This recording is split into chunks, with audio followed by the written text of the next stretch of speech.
কল্পনা করুন একটি বিশাল জনমানবহীন উপত্যকা, যেখানে বাতাসের শব্দ ছাড়া আর কিছুই শোনা যায় না। কিন্তু মাটির দিকে তাকালে আপনার গায়ের লোম দাঁড়িয়ে যাবে, কারণ সেই উপত্যকার ধুলোবালির সাথে মিশে আছে হাজার হাজার মানুষের হাড়গোড়। হাজার হাজার মানুষ যারা মৃত্যুকে ফাঁকি দেওয়ার জন্য ঘর ছেড়ে পালিয়েছিল। তারা ভেবেছিল তারা বেঁচে গেছে, তারা নিরাপদ। কিন্তু মহাকাশ থেকে একটি মাত্র শব্দ নেমে এলো, একটি মাত্র হুকুম, তোমরা মরে যাও। আর সাথে সাথে হাজার হাজার প্রাণ মুহূর্তের মধ্যে নিথর হয়ে মাটিতে লুটিয়ে পড়ল। কিন্তু এটাই শেষ নয়, কারণ আল্লাহ রাব্বুল আলামিন এই হাজার হাজার মৃত মানুষকে আবার জীবিত করে এক অলৌকিক ইতিহাস সৃষ্টি করতে যাচ্ছিলেন, যা আজ আমি আপনাদের শোনাতে চলেছি। পবিত্র কুরআনের সূরা বাকারার পাতায় এমন সব ঘটনার উল্লেখ রয়েছে যা মানুষের চিন্তা শক্তিকেও হার মানিয়ে দেয়। আমরা আজ ইতিহাসের সেই ধুলোমাখা পথ ধরে হাজার হাজার বছর পেছনে চলে যাব, বনি ইসরাইলের যুগে। এক সমৃদ্ধ জনপদ, যেখানে মানুষ সুখে শান্তিতে বসবাস করত। তাদের ঘরবাড়ি ছিল, পরিবার ছিল, ছিল সুন্দর একটি জীবন। কিন্তু আল্লাহর পরীক্ষা যখন আসে, তখন তা ঠেকানোর ক্ষমতা কারো থাকে না। হঠাৎ করেই সেই জনপদে এক মহামারী দেখা দিল। কোনো কোনো বর্ণনায় এসেছে সেটা ছিল প্লেগ রোগ, আবার কেউ বলেছেন অন্য কোনো সংক্রামক ব্যাধি। মৃত্যুর দূত যেন প্রতিটি ঘরের দরজায় কড়া নাড়তে শুরু করলো। আজ এই ঘর থেকে কান্নার আওয়াজ আসে, তো কাল পাশের ঘর থেকে। মানুষ আতঙ্কিত হয়ে পড়ল। ভয়, এক তীব্র ভয় তাদের গ্রাস করে ফেলল। মৃত্যু ভয় মানুষকে কতটা অসহায় করে দেয় তা সেই জনপদের মানুষদের দেখলেই বোঝা যেত। তারা ভাবতে শুরু করলো, আমরা যদি এই এলাকা ছেড়ে পালিয়ে যাই, তবে হয়তো আমরা বেঁচে যাব। এই রোগের হাত থেকে, এই মৃত্যুর হাত থেকে আমরা রক্ষা পাব। শয়তান তাদের মনে কুমন্ত্রণা দিল। তাকদীর বা ভাগ্যের ওপর বিশ্বাস রাখার বদলে তারা মৃত্যুর ভয়ে এলাকা ছাড়ার সিদ্ধান্ত নিল। একজন দুজন নয়, 10 বা 20 জন নয়। তাফসীরের কিতাবগুলোতে এসেছে তাদের সংখ্যা ছিল হাজার হাজার। কেউ কেউ বলেছেন 10,000, আবার কেউ বলেছেন 30,000-এরও বেশি মানুষ। ভাবুন একবার, একটি পুরো শহর খালি হয়ে যাচ্ছে, রাস্তাঘাট লোকে লোকারণ্য, কিন্তু কারো মুখে কোনো হাসি নেই, আছে শুধু বাঁচার আকুতি। তারা তাদের বাড়িঘর, তাদের স্মৃতি, তাদের সব কিছু ফেলে শুধু জানটা বাঁচানোর জন্য দলে দলে শহর ছেড়ে বেরিয়ে পড়ল। তাদের উদ্দেশ্য ছিল একটাই, এমন কোনো জায়গায় যাওয়া যেখানে এই মহামারী নেই, যেখানে মৃত্যু তাদের ছুঁতে পারবে না।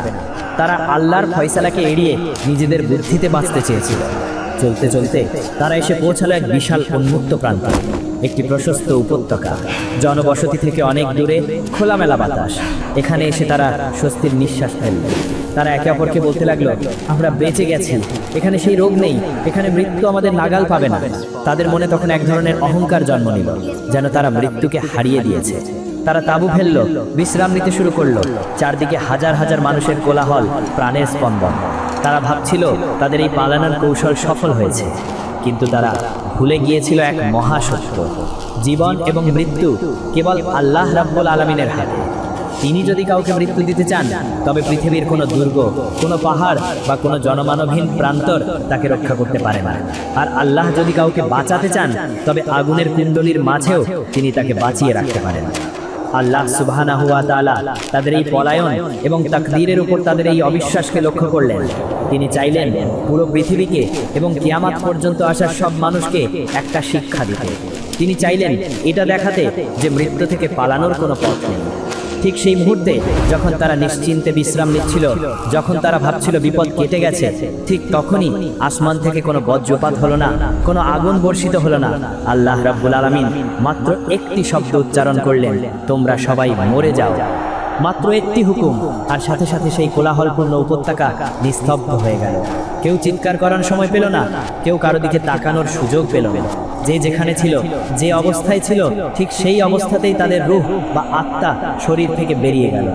হাজার হাজার মানুষ চোখের পলকে লাশে পরিণত হলো। একটু আগেও যারা নিজেদের খুব বুদ্ধিমান ভাবছিল, যারা ভাবছিল তারা মৃত্যুকে ফাঁকি দিয়েছে, এখন তারা সবাই সেই খোলা আকাশের নিচে নিথর দেহ হয়ে পড়ে রইল।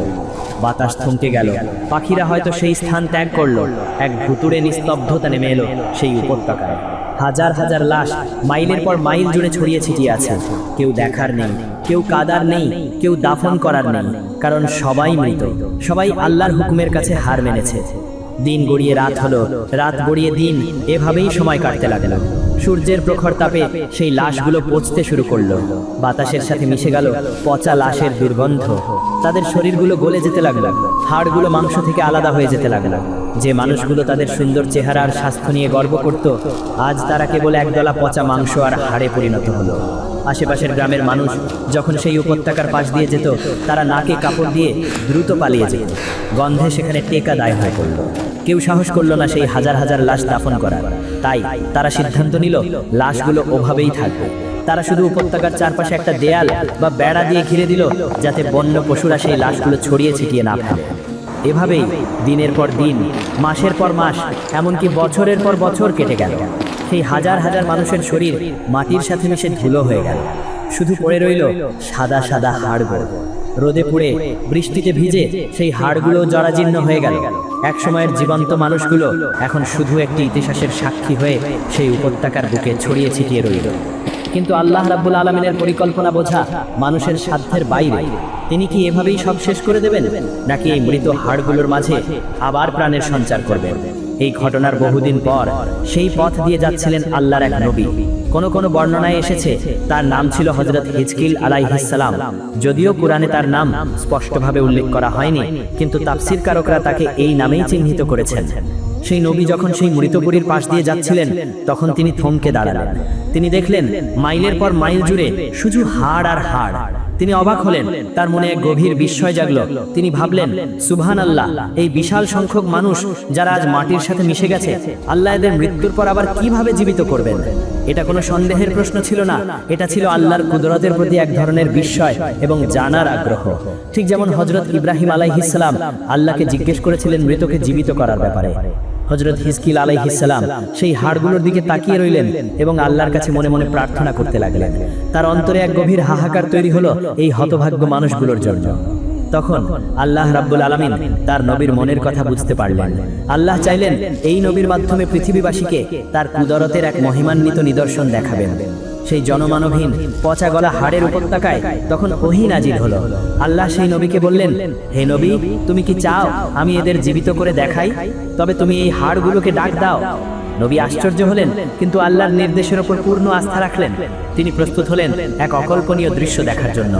যে হাড়গুলো বছরের পর বছর রোদে পুড়ে বৃষ্টিতে ভিজে মাটির সাথে মিশে গেছে, আজ সেগুলো আল্লাহর হুকুমে নড়ে উঠবে। হযরত হিজকিল আলাইহিস সালাম আল্লাহর নির্দেশ পেয়ে সেই ছড়িয়ে ছিটিয়ে থাকা হাজারো হাড়ের দিকে মুখ করে দাঁড়ালেন। চারদিকে পিনপতন নীরবতা, শুধু বাতাসের শোঁ শোঁ শব্দ। তিনি গভীর শ্বাস নিলেন এবং আল্লাহর শেখানো বাক্য উচ্চারণ করার জন্য প্রস্তুত হলেন।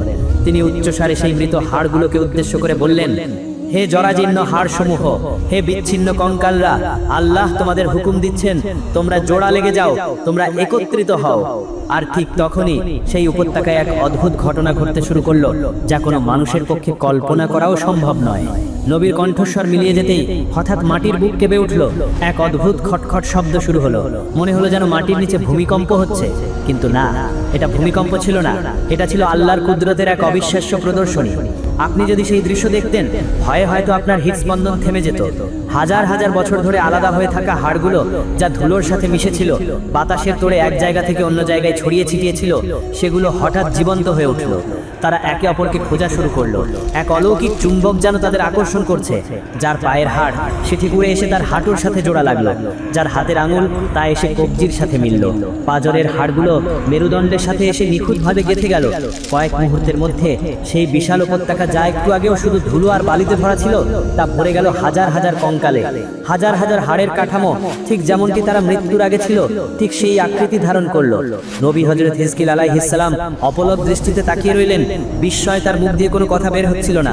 তিনি দেখছেন আল্লাহর হুকুম কিভাবে মৃত বস্তুকে আকার দিচ্ছে, কিন্তু তখনও কাজ শেষ হয়নি। এগুলো শুধু হাড়ের খাঁচা। আল্লাহ রাব্বুল আলামিন তার কুদরত দেখানো অব্যাহত রাখলেন। নবীর চোখের সামনেই সেই হাড়গুলোর ওপর গোস্ত গজাতে শুরু করলো। লাল টকটকে মাংসপেশি হাড়গুলোকে জড়িয়ে ধরলো। এরপর তৈরি হলো শিরা, উপশিরা, রক্তনালী। সব শেষে এক পাতলা চামড়ার আবরণ এসে সেই শরীরগুলোকে ঢেকে দিল। সুবহানাল্লাহ! একটু আগেও যা ছিল পচা হাড়, এখন সেগুলো এক একটি পূর্ণাঙ্গ মানুষের দেহ। হাজার হাজার দেহ সারিবদ্ধভাবে পড়ে আছে, কিন্তু তাদের বুকে কোনো শ্বাস নেই, চোখে কোনো পলক নেই, শরীরে কোনো নড়াচড়া নেই। তারা যেন হাজার হাজার মাটির মূর্তি নিথর হয়ে পড়ে আছে। দেহ তৈরি হয়েছে, কিন্তু প্রাণ বা রূপ তখনও আসেনি। সেই গভীর নিস্তব্ধতার মধ্যে আল্লাহ রাব্বুল আলামিন আবার তার নবীকে সম্বোধন করলেন। ওহী নাজিল হলো, হে নবী, তুমি তো দেখলে আমি কিভাবে দেহ তৈরি করলাম, এবার তুমি আত্মাদের ডাক দাও। তুমি বলো, হে পবিত্র আত্মাসমূহ, তোমরা তোমাদের পালনকর্তার হুকুমে যার যার শরীরে প্রবেশ করো। নবী বুক ভরে শ্বাস নিলেন। তার ঈমান এবং বিশ্বাস তখন পাহাড়ের মতো অটল। তিনি মহাকাশের দিকে তাকিয়ে আল্লাহর নির্দেশিত সেই বাক্য উচ্চস্বরে উচ্চারণ করলেন। তিনি ডাক দিলেন সেই হাজার হাজার বিদেহী আত্মাকে যারা বহু বছর আগে এই দেহগুলো ছেড়ে চলে গিয়েছিল। নবীর আহ্বানের সাথে সাথেই আসমান থেকে এক নুরানি আভা নেমে এলো। বাতাসের গতিবেগ বেড়ে গেল। অদৃশ্য রূহগুলো আল্লাহর হুকুমে যার যার দেহের দিকে ছুটে এলো। আর ঠিক তখনই সেই অবিশ্বাস্য মুহূর্তটি এলো। প্রথমে একটি আঙুল নড়ে উঠল, তারপর চোখের পাতা কেঁপে উঠল। বুকের ভিতর হৃদয়পিণ্ডটা ধক ধক করে বিট করতে শুরু করলো। ফুসফুস বাতাস টেনে নিল। হাজার হাজার বছর পর তাদের শরীরে আবার উষ্ণ রক্ত প্রবাহিত হতে শুরু করলো। একজন, দুইজন, 10 জন নয়, হাজার হাজার মানুষ যারা বহু যুগ আগে মরে পচে গলে গিয়েছিল, তারা সবাই একযোগে চোখের পলকে উঠে বসলো। তারা এমনভাবে তাকালো যেন তারা মাত্রই ঘুম থেকে উঠেছে। তাদের চোখে মুখে কোনো ভয় ছিল না, ছিল এক অদ্ভুত বিস্ময়। তারা নিজেদের হাত পায়ের দিকে তাকাচ্ছে, একে অপরের মুখের দিকে তাকাচ্ছে। তারা বিশ্বাস করতে পারছে না যে তারা আবার ফিরে এসেছে। দাঁড়িয়ে গেল পুরো এক জনসমুদ্র। তাদের গায়ে সেই পুরনো জরাজীর্ণ কাপড়গুলোই ছিল যা পরে তারা মারা গিয়েছিল, কিন্তু তাদের শরীর ছিল একদম তাজা এবং জীবন্ত। উঠে দাঁড়িয়েই তারা সমস্বরে একটি বাক্য উচ্চারণ করলো। তাদের কারোরই জানা ছিল না যে অপরজন কি বলবে, কিন্তু আল্লাহর কুদরতে সবার মুখ দিয়ে একসাথে বের হলো আল্লাহর প্রশংসা। তারা আকাশ বাতাস কাঁপিয়ে চিৎকার করে বলল, সুবহানাল্লাহ, সুবহানাকা লা ইলাহা ইল্লা আনত। অর্থাৎ আল্লাহ পবিত্র, হে আল্লাহ তুমি পবিত্র, তুমি ছাড়া আর কোনো ইলাহ নেই।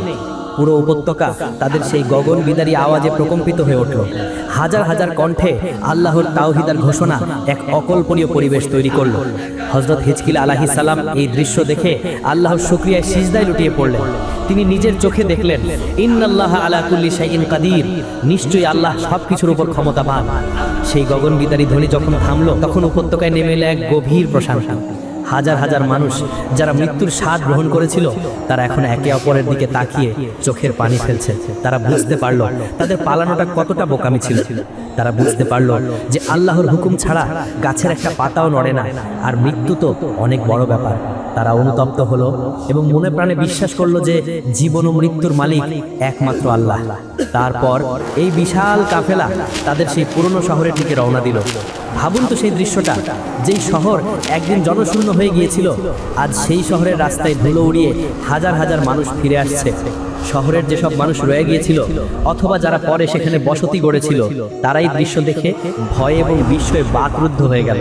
তাদের মনে হলো যেন কিয়ামত শুরু হয়ে গেছে, কবর থেকে মানুষ উঠে আসছে। কিন্তু যখন তারা কাছে এলো, একে অপরকে চিনতে পারল। সন্তান তার বাবাকে চিনল, স্ত্রী তার স্বামীকে চিনল, ভাই তার ভাইকে বুকে জড়িয়ে ধরল। কান্নার রোলে আকাশ বাতাস ভারী হয়ে উঠল। তবে তাফসিরের কিতাবগুলোতে, বিশেষ করে তাফসিরে ইবনে কাসিরে হযরত আব্দুল্লাহ ইবনে আব্বাস রাদিয়াল্লাহু তাআলা আনহু থেকে একটা চমকপ্রদ তথ্য এসেছে। এই যে হাজার হাজার মানুষ যারা মৃত্যুর পর আবার জীবন পেল, তারা কিন্তু একদম আগের মতো স্বাভাবিক ছিল না। আল্লাহ রাব্বুল আলামিন তাদের পুনরুজ্জীবিত করলেন ঠিকই, কিন্তু তাদের গায়ে একটা বিশেষ চিহ্ন রেখে দিলেন। বর্ণনায় এসেছে তাদের চেহারা কিছুটা ফ্যাকাশে হয়ে গিয়েছিল এবং তাদের গায়ের রং বা অবয়বে এমন একটা ছাপ ছিল যা দেখলেই মানুষ বুঝতে পারত এরাই সেই লোক যারা মারা গিয়েছিল এবং আল্লাহ এদের আবার জীবিত করেছেন। তারা যখন নতুন কাপড় পরতো, তবুও সেই কাপড়ের ভিতর দিয়ে যেন মৃত্যুর একটা আভা ফুটে উঠত। লোকেরা তাদের দিকে আঙুল তুলে বলতো, ওরাই তো সেই লোক যাদের আল্লাহ মৃত্যু দিয়েছিলেন, আবার জীবিত করেছেন। তারা বহুদিন বেঁচে ছিল। স্বাভাবিক মানুষের মতোই তারা খাওয়া দাওয়া করেছে, সংসার করেছে, ইবাদত করেছে, কিন্তু আজীবন তারা এই মৃত্যুঞ্জয়ী তকমা বা চিহ্ন বহন করে বেরিয়েছে। অবশেষে যখন তাদের নির্ধারিত হায়াত শেষ হলো, তখন তারা আবার স্বাভাবিক মৃত্যুবরণ করলো এবং তাদের নিজেদের বিছানায় শুয়েই শেষ নিঃশ্বাস ত্যাগ করলো। এখন প্রশ্ন হলো, আল্লাহ কেন এই অসাধ্য সাধন করলেন? কেন তিনি হাজার বছর আগের সেই পচা হাড়গুলোকে আবার জোড়া লাগিয়ে জীবিত করলেন? শুধুই কি অলৌকিকতা দেখানোর জন্য? না, এর পেছনে রয়েছে আমার এবং আপনার জন্য এক বিশাল শিক্ষা, যা কিয়ামত পর্যন্ত প্রত্যেকটা মানুষের জন্য প্রযোজ্য। এই ঘটনার মাধ্যমে আল্লাহ সুবহানাহু ওয়া তাআলা মানব জাতিকে দুইটি মহাসত্য জানিয়ে দিলেন। প্রথমত, তাকদীর বা ভাগ্যের উপর বিশ্বাস। সেই মানুষগুলো ভেবেছিল তারা এলাকা ছেড়ে পালালে মৃত্যুকে ফাঁকি দিতে পারবে। তারা ভেবেছিল তাদের কৌশল আল্লাহর ফয়সালাকে বদলে দেবে, কিন্তু আল্লাহ তাদের মৃত্যু দিয়ে প্রমাণ করে দিলেন যে তোমরা যেখানেই থাকো না কেন মৃত্যু তোমাদের নাগাল পাবেই। এমনকি তোমরা সুউঁচু দুর্গের ভেতরে অবস্থান করলেও মৃত্যু ভয়ে জিহাদ বা দায়িত্ব থেকে পালানো কিংবা মহামারী থেকে বাঁচার জন্য আল্লাহর উপর ভরসা না করে পালানো কোনোটাই মুমিনের কাজ নয়। বাঁচার মালিক আল্লাহ, মারার মালিকও আল্লাহ। আর দ্বিতীয় শিক্ষাটি হলো পুনরুত্থান বা পরকাল। অনেক মানুষ প্রশ্ন করে, আমি যখন মরে পচে গলে মাটি হয়ে যাব তখন আল্লাহ আমাকে আবার কিভাবে জীবিত করবেন? বানী ইসরাইলের এই ঘটনাটি সেই প্রশ্নের চাক্ষুষ জবাব। আল্লাহ দেখিয়ে দিলেন যিনি প্রথমবার কোনো কিছু ছাড়া মানুষ সৃষ্টি করতে পারেন, তার জন্য পচা হাড় আর ধুলোবালি থেকে মানুষকে দ্বিতীয়বার সৃষ্টি করা অনেক বেশি সহজ। আজকের এই ভিডিওটি শেষ করার আগে নিজের বুকের উপর হাত রেখে একবার ভাবুন, আমরা কি মাঝে মাঝে সেই বনী ইসরায়েলের মতো আচরণ করি না? আমরাও কি দুনিয়ার সামান্য বিপদ দেখে রিজিকের ভয় পেয়ে আল্লাহকে ভুলে অন্যায় পথে পা বাড়াই না?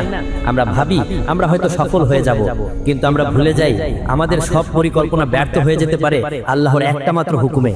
তাই আসুন মৃত্যু থেকে পালানোর চেষ্টা না করে মৃত্যুর পরবর্তী জীবনের জন্য প্রস্তুতি নিই, কারণ সেই উপত্যকার হাজার হাজার মানুষকে আল্লাহ দ্বিতীয়বার সুযোগ দিয়েছিলেন, কিন্তু আমাকে এবং আপনাকে হয়তো দ্বিতীয় কোনো সুযোগ দেওয়া হবে না। একবার চোখ বন্ধ হলে আর ফিরে আসার কোনো পথ নেই। আল্লাহ আমাদের সবাইকে সঠিক বুঝ দান করুন এবং ঈমানের সাথে মৃত্যু নসিব করুন। আমিন।